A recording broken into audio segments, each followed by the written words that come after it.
Assalamualaikum warahmatullahi wabarakatuh. Bismillah, alhamdulillah, la hawla wa la quwata illa billah. Allahumma salli ala Sayyidina Muhammad wa ala ali Sayyidina Muhammad. Pada suatu hari, raja menerima laporan dari para nelayan tentang gangguan di laut yang disebabkan oleh Ratu Pantai Selatan. Nelayan-nelayan itu mengeluh bahwa kapal mereka sering tenggelam dan ikan-ikan sering menghilang. Raja yang merasa bertanggung jawab atas kesejahteraan rakyatnya memutuskan untuk mengambil tindakan. "Abu Nawas," panggil raja dengan suara tegas. Abu Nawas yang sedang menikmati secangkir teh di kebun istana segera datang dan memberi hormat kepada Baginda Raja. "Ada apa, Baginda?" Kemudian Raja menjelaskan situasi yang terjadi di Pantai Selatan dan meminta Abu Nawas untuk menaklukkan Ratu Pantai Selatan. "Aku yakin dengan kecerdasanmu kamu bisa menyelesaikan masalah ini," kata Baginda Raja. Abu Nawas mengangguk dengan penuh keyakinan. "Baiklah, Baginda. Saya akan pergi ke Pantai Selatan dan menghadapi Ratu Pantai Selatan." Dengan membawa bekal dan beberapa alat sederhana, Abu Nawas berangkat ke Pantai Selatan. Setibanya di sana, ia melihat ombak besar dan suara misterius yang datang dari arah laut. "Ratu Pantai Selatan, aku datang untuk bertemu denganmu," seru Abu Nawas dengan lantang. Tiba-tiba angin kencang berhembus dan ombak besar menghembus ke pantai.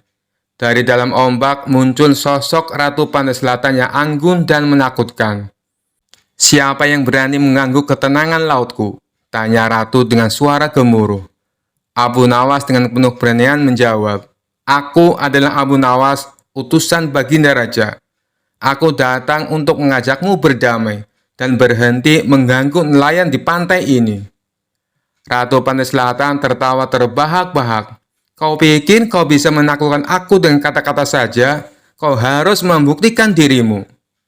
Abu Nawas berpikir sejenak dan mendapatkan ide. "Baiklah, Tuan Ratu, mari kita bertarung. Tapi bukan dengan kekuatan fisik. Kita akan bertarung dengan teka-teki." Ratu Pantai Selatan yang terkenal suka teka-teki setuju dengan tantangan Abu Nawas. "Baiklah, Abu Nawas, aku akan memberimu teka-teki. Jika kau bisa menjawabnya, aku akan berhenti mengganggu nelayan." Ratu Pantai Selatan memberikan teka-teki pertama. "Apa yang bisa terbang tanpa sayap, bisa menangis tanpa mata, dan bisa berlari tanpa kaki?" Abu Nawas tersenyum dan menjawab dengan cepat, "Itu adalah awan." Ratu Pantai Selatan mengangguk kagum. "Benar, sekarang giliranmu untuk memberiku teka-teki." Abu Nawas berpikir sejenak lalu berkata, "Apa yang selalu datang tetapi tidak pernah tiba?" Ratu Pantai Selatan terlihat bingung sejenak, tapi kemudian menjawab, "Masa depan." Abu Nawas tersenyum, "Benar. Satu lagi teka-teki darimu, Ratu." Ratu Pantai Selatan memberi teka-teki terakhir. "Aku bisa dipegang, tapi tidak bisa dilihat. Aku bisa bertambah, tetapi tidak bisa berkurang. Aku bisa mempengaruhi segalanya, tetapi tidak bisa disentuh. Siapakah aku?" Abu Nawas berpikir keras, lalu dengan senyuman berkata, "Itu adalah waktu." Ratu Pantai Selatan tersenyum puas. "Kau benar, Abu Nawas. Kau memang cerdas dan berani. Sesuai janjiku, aku akan berhenti mengganggu nelayan di pantai ini." Abu Nawas memberi hormat kepada Ratu Pantai Selatan dan kembali ke istana dengan kabar yang baik. Raja sangat senang mendengar bahwa masalah telah terselesaikan tanpa kekerasan. "Abu Nawas, kau memang luar biasa. Kau telah menyelamatkan para nelayan dan membuktikan bahwa kecerdasan bisa mengalahkan kekuatan," kata raja dengan bangga. Abu Nawas tersenyum dan berkata, "Terima kasih, Baginda Raja. Terkadang tantangan terbesar bisa diselesaikan dengan pemikiran yang cerdik dan pendekatan yang damai." Dikisahkan ada seorang tukang cukur rambut yang terkenal dengan keahliannya yang luar biasa. Konon katanya, apabila cukur rambut di tempat itu yang tadinya berwajah jelek, seketika akan menjadi tampan. Kabar ini pun membuat masyarakat Baghdad menjadi gempar. Ada yang percaya, ada pula yang tidak. Sementara Abu Nawas yang awalnya tidak memperdulikan kabar tersebut, akhirnya dibuat penasaran juga. Dan untuk membuktikan kebenarannya, Abu Nawas lalu mendatangi si tukang cukur. Setibanya di sana, Abu Nawas langsung disambutnya. "Silakan masuk, Tuan. Tuan pasti ingin potong rambut," kata si tukang cukur menyambutnya. "Iya, saya dengar kau adalah tukang cukur yang luar biasa. Saya ingin potong rambut supaya kelihatan lebih muda," ujar Abu Nawas. "Baik, Tuan. Anda telah datang di tempat yang tepat," timpal si tukang cukur. Setelah si tukang cukur selesai melakukan tugasnya, lalu ia mempersilakan Abu Nawas untuk berkaca di cermin yang sudah disediakan. Namun Abu Nawas tak melihat perubahan pada dirinya. "Penampilanku masih terlihat sama. Katanya kalau cukur di sini bisa kembali muda. Hanya rambutku yang kini jadi pendek. Tapi muka saya masih terlihat tua," protes Abu Nawas. "Maaf, Tuan. Saya hanya bisa memotong rambut, bukan memotong usia Tuan," jawab si tukang cukur. "Iya, tapi kan setidaknya biar kelihatan tampan," balas Abu Nawas. "Coba Tuan bayangkan, saat usia Tuan masih muda dengan rambut seperti ini, bukankah Tuan akan kelihatan tampan?" ujar si tukang cukur. Mendengar alasan tersebut, Abu Nawas pun hanya tersenyum. "Benar juga apa yang kau katakan," ucap Abu Nawas, dan pergi meninggalkan tukang cukur. Pada suatu hari, Baginda Raja dan para menteri tampak sedang berkumpul di istana. Mereka membicarakan ingin kembali menguji kecerdasan Abu Nawas. "Paduka yang mulia, untuk menghadapi Abu Nawas, sebaiknya kita minta bantuan seorang ulama yang ilmunya lebih tinggi dan cerdas," saran salah satu menteri. "Dulu saya pernah melakukannya, tapi ternyata tebakan dari sang ulama dengan mudah dijawab oleh Abu Nawas," balas Baginda Raja. "Begini, Paduka, saya punya kenalan ulama dari negeri seberang. Beliau lebih cerdas dan berilmu tinggi. Saya kira dia bisa mengalahkan Abu Nawas," timpal sang menteri. "Baiklah, hadapkan segera ulama itu ke istana," perintah Baginda Raja. Esok harinya, sang menteri mengajak ulama tersebut datang ke istana menghadap Baginda Raja. "Wahai Tuan Syekh, saya membutuhkan bantuan Anda. Apakah Anda bisa membantuku?" kata Baginda Raja. "Siap, Paduka yang mulia. Kiranya bantuan apakah yang bisa hamba berikan?" tanya sang ulama. "Adakah kamu punya pertanyaan sulit yang jawabannya tidak mudah ditebak?" kata Baginda Raja. "Oh, itu saya punya. Tebakan yang sampai saat ini belum ada yang bisa menjawabnya. Maukah Padukaku beritahu?" balas sang ulama. "Ya, beritahu saya. Apa tebakannya?" sahut Baginda Raja. "Apa yang lebih jahat dari setan?" kata sang ulama. "Bukankah setan adalah makhluk yang paling jahat? Tapi kenapa kau bilang ada yang lebih jahat?" tanya Baginda Raja heran.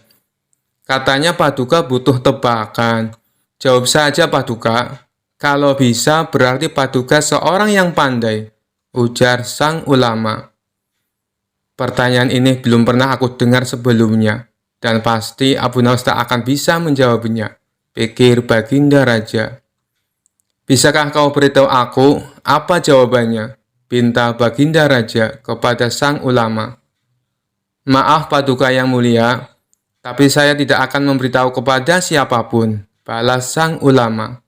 "Baiklah, pertanyaanmu memang aneh dan sulit dijawab," ucap Baginda Raja.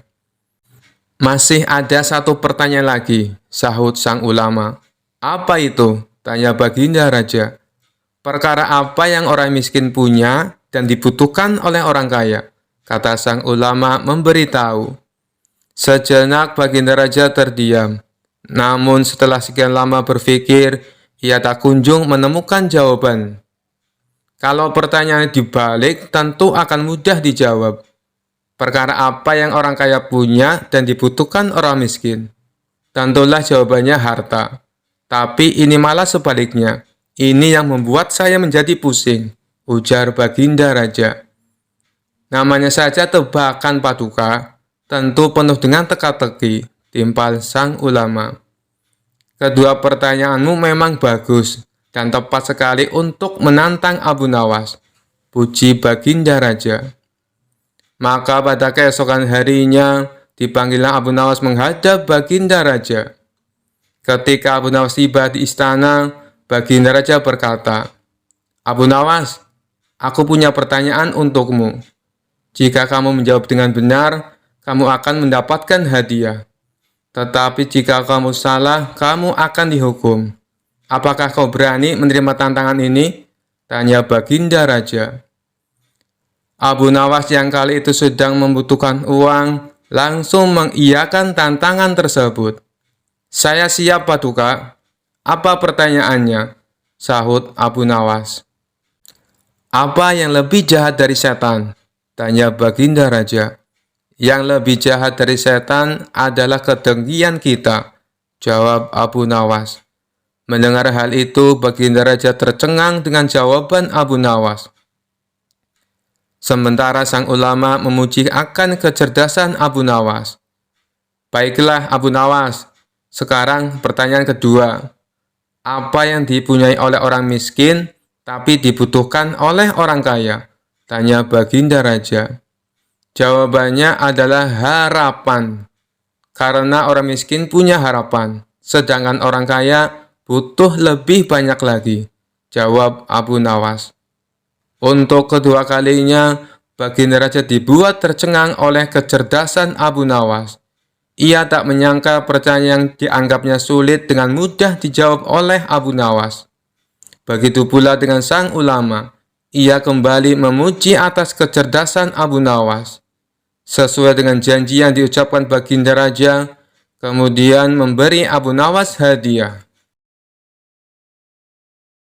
Dikisahkan suatu hari Abu Nawas memutuskan untuk memesan baju baru ke tukang jahit favoritnya. Dia adalah Tuan Jaya. Namun sejak awal Abu Nawas sudah tahu reputasi Tuan Jaya yang terkenal sebagai tukang jahit yang ceroboh. Abu Nawas dengan senyum ceria datang ke tempat Tuan Jaya dan berkata, Tuan Jaya, saya ingin baju yang istimewa yang bisa membuat saya terlihat lebih tampan dan pintar. Bisa dibuatkan? Tuan Jaya yang tahu dirinya tidak begitu mahir dalam membuat baju istimewa hanya mengangguk ragu-ragu. Tentu Tuan Abu Nawas, saya akan berikan yang terbaik. Beberapa hari kemudian, Abu Nawas datang untuk mengambil baju yang sudah jadi. Begitu melihat hasilnya, Abu Nawas terkejut. Bajunya terlihat aneh, lengan kanan lebih pendek dari lengan kiri, dan kancingnya tampak terpasang sembarangan. Abu Nawas tidak bisa menahan tawanya. Wah, Tuan Jaya, ini bukan baju, tapi karya seni yang sangat unik. Saya belum pernah melihat baju seaneh ini sebelumnya. Tuan Jaya merasa agak malu dan berkata, maaf ya Tuan Abu Nawas. Mungkin ini adalah inovasi baru saya dalam dunia fashion. Abu Nawas dengan santai menjawab, Tuan Jaya, Anda memang seorang pelopor fashion yang luar biasa. Mungkin nanti ini akan menjadi tren di seluruh negeri. Baju penuh kreativitas dari Tuan Jaya. Keduanya pun tertawa bersama, sambil Abu Nawas tetap memakai baju unik buatan Tuan Jaya. Meskipun tidak sempurna, baju tersebut membuat semua orang di kota tertawa melihatnya. dan menjadikan Abu Nawas sebagai pusat perhatian. Diceritakan ada seorang musafir datang ke istana menemui Baginda Raja. Ia mengaku punya sebuah teka-teki yang tidak pernah terpecahkan oleh siapapun. Baginda Raja yang memang suka dengan permainan tersebut meminta si musafir untuk menunjukkan teka-tekinya. "Apakah teka-tekimu berupa pertanyaan?" tanya Baginda Raja. "Bukan, Paduka Yang Mulia," jawab si musafir. "Baiklah, coba tunjukkan padaku. Barangkali aku bisa menebaknya," balas Baginda Raja. Kemudian si musafir membuat garis lingkaran dengan menggunakan tongkatnya. "Silahkan, Paduka," jawab si musafir. "Apa yang harus aku jawab? Bukankah itu hanya sebuah lingkaran?" tanya Baginda Raja bingung. "Jawabannya bukan dengan kata-kata, Paduka. Tapi Paduka harus membuat garis di antara lingkaran itu," jelas si pemuda. Mendengar hal itu, Baginda Raja bertambah bingung. Akhirnya Baginda Raja mengundang para pejabat istana dan seluruh orang terbelajar untuk menjawab teka-teki yang aneh itu. Akan tetapi, mereka semua tidak ada yang bisa menebaknya. Jangankan untuk menebak, untuk memahami maksud teka-tekinya saja, mereka sama sekali tidak tahu. Hal ini membuat Baginda Raja menjadi marah. "Jika kalian tidak dapat menjawab teka-teki orang ini, maka aku akan berikan seluruh kekayaan kalian kepadanya," ancam Baginda Raja. Seluruh pejabat istana dan orang-orang terbelajar pun mulai gelisah. Lalu mereka meminta waktu 24 jam untuk memahami teka-teki tersebut. Baginda Raja pun menyetujui permintaan mereka. Namun setelah sehari berlalu, mereka masih saja belum menemukan solusinya. "Bagaimana? Apakah kalian sudah mendapatkan jawabannya?" tanya Baginda Raja. "Ampun, Paduka Yang Mulia, kami sangat bingung. Jangankan untuk menjawab teka-tekinya, memahami maksudnya saja kami tidak tahu," jawab salah satu dari mereka. "Tapi saya punya solusinya, Paduka. Sebaiknya kita undang saja Abu Nawas. Saya kira tidak ada seorang pun kecuali dia yang dapat memberikan jawaban dengan tepat untuk teka-teki seperti ini," kata mereka melanjutkan. "Baiklah, sekarang kalian cari Abu Nawas dan bawa dia ke sini," perintah Baginda Raja. Maka mereka pun pergi ke rumah Abu Nawas untuk meminta pertolongan. Di depan Abu Nawas, para pejabat istana ini mengadukan permasalahan yang dihadapinya. "Tolonglah kami, Abu Nawas. Kalau sampai teka-teki ini tidak terjawab, seluruh harta kekayaan kami akan diberikan kepada orang musafir itu," pinta mereka. "Kalau aku bisa menjawabnya, apa yang akan aku dapatkan?" tanya Abu Nawas. "Kami akan memberikanmu keledai yang bagus. Nanti kami akan mengajakmu ke pasar hewan. Kamu boleh pilih keledai mana yang kamu sukai," jawab mereka. Mengetahui hadiah yang akan didapatkan, Abu Nawas seketika menjadi semangat. "Ayo, kita ke istana sekarang," ajak Abu Nawas. Mereka pun lalu berangkat bersama-sama. Sesampainya di sana, Abu Nawas langsung menghampiri si musafir. "Tunjukkan padaku teka-tekimu. Aku siap menjawabnya," pinta Abu Nawas. Orang musafir itu segera membuat garis lingkaran dengan tongkatnya. Kemudian menatap Abu Nawas. Tanpa ragu-ragu, Abu Nawas menarik sebuah garis di tengah-tengah lingkaran dan membelahnya menjadi dua. Lalu si musafir membuat garis lingkaran lainnya. Kali ini, Abu Nawas menjawabnya dengan membuat garis dan membelahnya menjadi 4 bagian sama rata. Kemudian Abu Nawas berkata kepada si musafir sambil menunjukkan satu bagian. "Satu bagian ini adalah tanah, dan 3 bagian lainnya adalah air."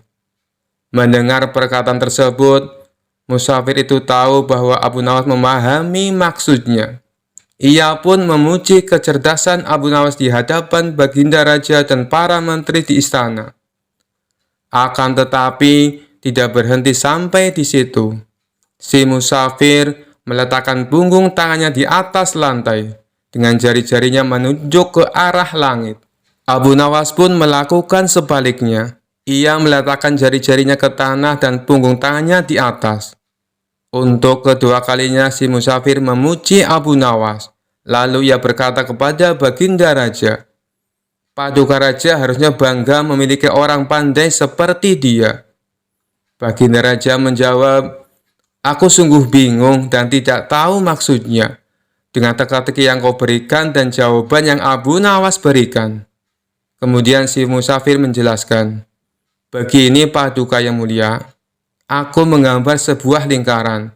Maksudku adalah menunjukkan bahwa bumi adalah bulat." Abu Nawas lalu menjawabnya dengan membelah garis lingkaran itu menjadi dua bagian.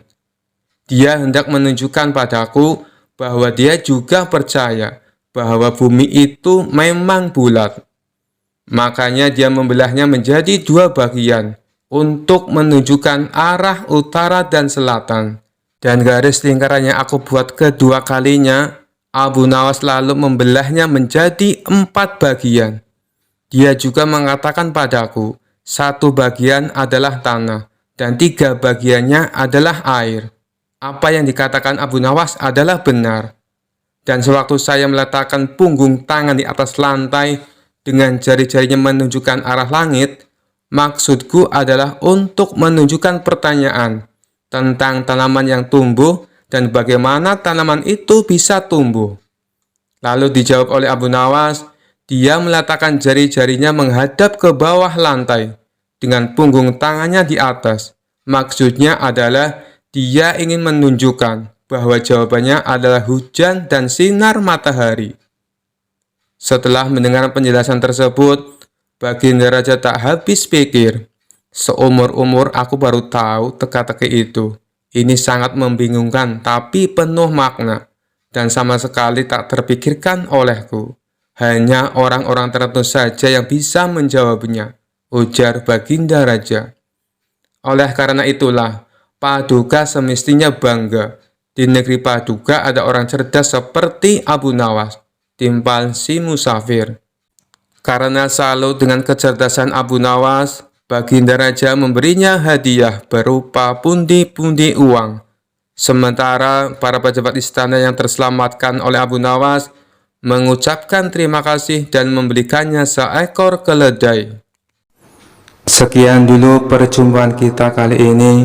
Sampai bertemu lagi di kisah-kisah selanjutnya.